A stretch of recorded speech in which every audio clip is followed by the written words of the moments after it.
So hello everyone, welcome to my channel Bongdisha. আমি সবাইকে দেখি যে সবাই নিজের স্টোরি টাইম বানাচ্ছে, তো আমি ভাবলাম যে আমিও একটা স্টোরি টাইমের ভিডিও বানাই। আর আজকের এই ভিডিওটা হচ্ছে আমার রিলেটিভস এর উপর। আমার রিলেটিভস এর সাথে হয়ে যাওয়া একটা রিয়েল হরার এক্সপিরিয়েন্স তোমাদের সাথে আজকে আমি শেয়ার করবো। তো স্কিপ না করে পুরো ভিডিওটা দেখতে থাকো। এই ইনসিডেন্টটা হচ্ছে আমার দুটো দাদুর সাথে। আমার নিজের দাদু নয়, আমার দিদার ভাই। আমার দিদারা বেসিক্যালি 5 ভাই বোন। দিদাদের 3টে বোন আছে, 2টো ভাই। তো আমার দিদা সবার বড়, ঠিক আছে। তারপরে হচ্ছে আমার বড় দাদু, তারপরে আছে আমার মেজ দিদা, তারপরে আছে ছোট দিদা, তারপরে ছোট দাদু, ঠিক আছে। তো আমার বড় দাদু আর ছোট দাদু বেসিক্যালি এটা গল্প, মানে তাদের সাথে হয়েছে আর কি ইনসিডেন্টটা। তো তাদের কথাই আজকে আমি বলবো। আমার বড় দাদু আর ছোট দাদুর নাম হচ্ছে দীপক রায় আর সুদীপ রায়, ঠিক আছে। তো এই ইনসিডেন্টটা যখন হয় তখন আমি জন্মাইনি। আমি সারা জীবন এই স্টোরিটা শুনে এসেছি আমার দিদার কাছ থেকে, ঠিক আছে। তো দিদা যেমন যেমন বলেছে, দাদুদের সাথে হয়েছে, দাদুরা এসে দিদাকে বলেছে, দিদা সেটা শুনে আমাকে গল্প করতো, ঠিক আছে। আমি সবসময় না, আমি ছোটবেলা থেকে এরকম হরর স্টোরি শুনতে খুব ভালোবাসি, ঠিক আছে। তো যাই হোক, বেসিক্যালি আমার দাদুদের নিজেদের পুকুর আছে, মানে আমার মার বাড়িতে নিজেদের পুকুর আছে। তো ওখানে অনেক সময় জাল ফেলা হয়। আর আমাদের দাদুদের সেদিনকে ইচ্ছা হয়নি যে নিজের পুকুরে জাল ফেলবে। তো বেসিক্যালি বাইরের একটা পুকুরে আমার দাদুরা মাছ ধরতে যায়। তো এবার মাছ তো ধরে, অনেক মাছ উঠেছিল, কিন্তু সেটা নিয়ে ফেরার সময় একটু রাত্রি হয়ে যায়, রাত্রি বলতে একটু সন্ধে হয়ে যায়, সরি। তো যেহেতু একটু সন্ধে হয়ে আসছে, তো মেছভূতের কথা তো আমরা সবাই শুনেছি, ঠিক আছে। তো আমরা শুনে তোছি, কিন্তু আমরা কি বিশ্বাস করি না এসব কথা, ঠিক আছে। তো যাই হোক, আমার দাদুরাও এসব বিশ্বাস করে না। আগেকার দিনের লোকেরা, বিশেষ করে ছেলেরা, সব অত বিশ্বাস করতো না, ঠিক আছে। তো তারা যাওয়াটা মানে বাড়ি ফেরা স্টার্ট করেছে। বাড়ি ফেরার সময় দেখছে সাইকেলের না থেকে থেকে গেলে চেন পড়ে যাচ্ছে।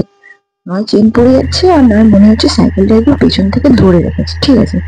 মানে যেহেতু যার ফলে সাইকেলটা এগোনো যাচ্ছে না বা চালিয়ে যাওয়া যাচ্ছে না। তো বারবার চেন পড়ে যাওয়াতে দাদুরাও বিরক্ত হয়ে যাচ্ছে, ভাবছে যে কি হচ্ছে বাবা এটা, ঠিক আছে। তো অনেকবার চেন পড়ে গেছে, দাদুরা ঠিকই করেছে, করে কিছুটা গেছে, আবার কি করছে চেন পড়ে যাচ্ছে, ঠিক আছে। চেন পড়াটা বন্ধ হয়ে গেল। তো এবার দেখছি কি কেউ যেন মানে কেরিয়ার ধরে সাইকেলটাকে টেনে রেখে দিয়েছে, আগে চেপে দিচ্ছে না, ঠিক আছে। আমার নিজেরই বলতে এত ভয় লাগছে, গায়ে কাঁটা দিচ্ছে না, ঠিক আছে। তো বেসিক্যালি আমার দাদুরা, ফিলহাল আমার বড় দাদু বললো যে ঠিক আছে এখানে কিছুক্ষণ দাঁড়িয়ে যা। আমার ছোট দাদুকে বললো এখানে কিছুক্ষণ দাঁড়িয়ে যা, দাঁড়িয়ে একটু বিড়ি খাই তারপর যাবে। তারা দাঁড়িয়ে বিড়ি খাচ্ছে, ঠিক আছে। বিড়ি খাওয়ার সময় দেখছি মাছের যে ব্যাগটা আছে সেটা একটু একটু নড়ছে, ঠিক আছে। হয় না যে আমরা ব্যাগ থেকে হাত গুলিয়ে কোনো জিনিস নেওয়ার চেষ্টা করলে যেমন একটু নড়ে ব্যাগটা, ঠিক আছে। তো ওরকম type। তো আমার দাদু ভাবছে যে সাইকেলের হ্যান্ডেলে আছে, হয়তো ওই জন্য একটু হয়তো টলছে, ঠিক আছে, ব্যাগটা ভারী তো, তো এরকম ভেবেছে। তারপরে এবারে বিড়িটা খাওয়া শেষ হয়েছে, আবার আগে উঠতে শুরু করেছে। যেই দেখছে আগে এরকম যদি সাইকেলটা টানছে, সাইকেলটা নিয়ে আর যেতে পারছে না, সাইকেলটা এত ভারী হয়ে গেছে, ঠিক আছে। মানে মানে কেউ পেছন দিক দিয়ে টেনে ধরে রেখে দিয়েছে যাতে কিনা কেউ যেতে পারে, ঠিক আছে। তো দাদু তো অনেক চেষ্টা করলো, যেতে পারলো না। এবারে সাইকেলটা যখন নিয়ে যেতে পারছে, একটু একটু করে দেখতে পাচ্ছে কেরিয়ারে প্রচন্ড ওয়েটই ফিল করছে। মানে যে হয় না কেরিয়ারে একটা মানুষ বসে থাকলে যেরকম আমাদের সাইকেল টানতে একটু অসুবিধা হয়, সেটা হচ্ছে। কিন্তু দাদুরা পেছন দিকে ঘুরে দেখছি কেরিয়ারে কেউ নেই, মানে কেউ বসে নেই, ঠিক আছে। তো এবার ওরা অবাক হয়ে গেছে বেসিক্যালি যে কেউ যেহেতু নেই, তাহলে অসুবিধাটা কোথায় হচ্ছে, ঠিক আছে। যেহেতু আমার দাদুরা একটু গ্রামের দিকে থাকতো, তো এখানে নিয়ে একটু গা ছমছমের ব্যাপার আছে, ঠিক আছে। আর তোমার দাদুরা সাহসী ছিল বলে, তাদের সাহস ছিল বলে, তাই মানে ফেস করার পরে এরা মানে এত কনফিডেন্সের সাথে এটা বলতে পারে। আমাদের হলে তো বাদ দাও। যাই হোক, তো বেসিক্যালি ওরা ফিল করছে যে ওদের পেছনে কেউ বসে আছে, ঠিক আছে, কনস্ট্যান্টলি। তো তখন সেই অবস্থাতে তারা চালিয়ে নিয়ে, সাইকেল চালিয়ে নিয়ে হাওড়া রাস্তা গেছে। তখন তারা পিছন দিক থেকে একটা সাউন্ড শুনতে পাচ্ছে যে কেউ বলছে ফিস করে, মাছটা ফেলে যা, মাছটা রেখে যা। তো এটা শুনলেই যেমন লাগে অবভিয়াসলি আমার তো হার্টবিট ধকপক করছে, ঠিক আছে।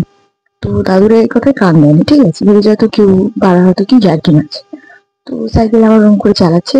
আবার তারপর আবার কেউ বলছে, ঠিক আছে, মাছটা রেখে যা, মাছটা ফেলে যা। তো দাদুরা দেখছি যে কিরম করে কেউ শুনিয়ে গেছে। এবার আমার ছোট দাদু আমার বড় দাদুকে বলি আমরা মাছটা সাথে করে না নিয়ে যাই ভালো, আমার মনে হয়। ঠিক আছে, আমার ছোট দাদু এটা বললো যে মাছটা বঞ্চল আমরা ফেলে রেখে যাই, কি হতে কি হয়ে যাবে, হিতে বিপরীত দরকার নেই। তো আমার বড় দাদু না একটু জেদি আছে, ঠিক আছে, বলছে না আমি মাছ ধরেছি কষ্ট করে, আমরা কেন ফেলে রেখে যাবো, ঠিক আছে, এসব ফালতু কথা ছাড়তে ওসব কিছু হয় না, নিশ্চয়ই কেউ আমাদের সাথে ইয়ার্কি করছে। ঠিক আছে, তো আমার ছোট দাদু সেটা শুনে আর কিছু বলেনি। যখন আবার বাড়ির দিকে যাওয়ার জন্য এগোচ্ছে, মানে বাড়িতে যেটা একটুখানি বাকি 5-10 মিনিট বাকি, সেই সময় আমার ছোট দাদু দেখতে পেলো যে, ছোট দাদু আর বড় দাদু দুজনেই দেখতে পেলো যে সাইকেলটা দুজনে একদম টানতে আর পারছি না, চেন পড়ে চাপিয়ে টানতে পারছে না। ঠিক আছে, তখন তারা পেছনে ঘুরে যেটা দেখে, সেটা যদি আমরা কেউ দেখতাম আমরা মনে হয় অজ্ঞান হয়ে যেতাম। একটা চুল, লম্বা চুল, তার চুল পুরো হাঁটু পর্যন্ত, ঠিক আছে, চুলটা হাঁটু পর্যন্ত, গোটা গায়ে তার আশি ভর্তি, ঠিক যেমন মাছের থাকে, ঠিক আছে, মাছের যেমন মাছ থাকে সেরকম আশি ভর্তি, আর দাঁতগুলো সব কালো কালো। ঠিক আছে, আর তাদেরকে অজস্র মাছের কাঁটা লেগে রয়েছে, মানে একটা মাছ কাঁটা শুধু চিবিয়ে দিলে যেমন না, সেই কাঁটাগুলো যেমন ঢুকে থাকে মুখে গেছে, ঠিক সেরকম। ঠিক আছে, সেই অবস্থায় সেই মেয়েটা আমার দাদুদেরকে বলছি, তোদেরকে বারবার বললাম না মাছটা রেখে যেতে, তোরা শুনতে পাস না, মাছটা রেখে যা, যদি প্রাণে বাঁচতে চাস তবে সব মাছ এখানে রেখে যা।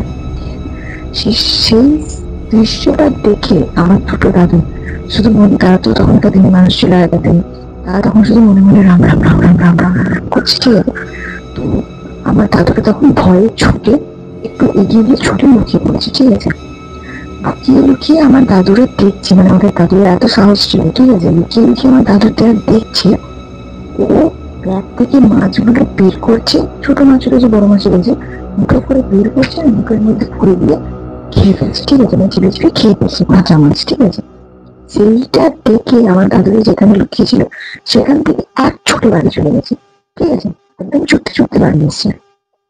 বড় দাদু বলবেন না রাখি। ঠিক আছে, আমার বড় দাদু এসে সঙ্গে সঙ্গে দরজা ধাক্কা দিচ্ছে জোরে জোরে, যে রাখি দরজা খুলো, রাখি দরজা খুলো, আমার একটু জল দাও, না হলে আমি মরে যাবো। ঠিক আছে, তো আমার বড় দাদু বউ দরজা খুলেছে, বলছে তোমার কি হয়েছে, তুমি তো ঘামছো কেন, ঠিক আছে, আর এরকম নিয়ে করছো কেন, বলছে আমি কিছু পরে বলছি সব, তুমি আগে আমার একটু জল দাও।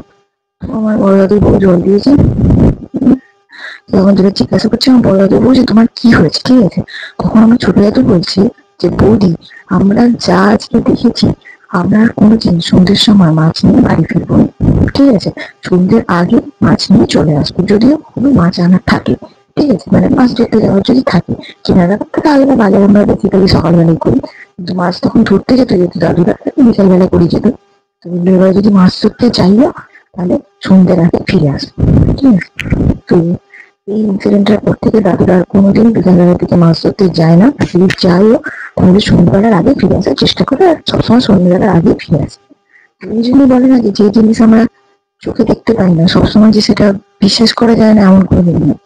সেই লোকে বলে না, যা চোখে দেখা যায় তা সবসময় সত্যি নয়, আর যা চোখে দেখা যায় না তা সবসময় মিথ্যে নয়। ঠিক আছে, তাই এই যে ভগবান যদি থাকে তাহলে ভূত নিশ্চয়ই আছে, যে আমরা বলি না ভূত বলে কিছু হয় না, থাকতেই হবে। যদি ভগবান থাকে তবে শয়তানও আছে। তো এটা হচ্ছে আজকের স্টোরি টাইমের গল্প। এরকম স্টোরি আরো শুনতে অবশ্যই আমার চ্যানেলটাকে সাবস্ক্রাইব করে রাখো, ভিডিওটাকে একটা লাইক করবেন। দেখা হবে আবার এমন কোনো ভিডিও। টাটা।